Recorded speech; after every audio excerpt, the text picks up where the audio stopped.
हिंदी सक्तीवरून टीका करताना मनसे नेते संदीप देशपांडेंची जीभ घसरली। सरकारमधील नेत्यांचा देशपांडेंकडून शंढ असा उल्लेख।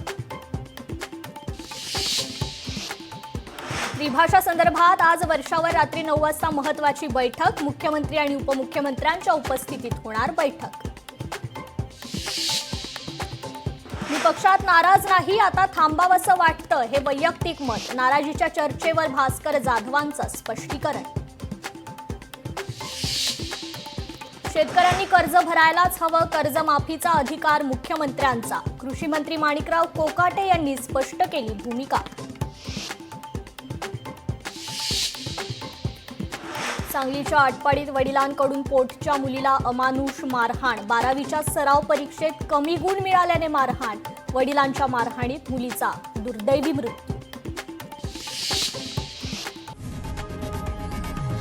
लोकशाही मराठी ऐका, पहा, जागरूक रहा।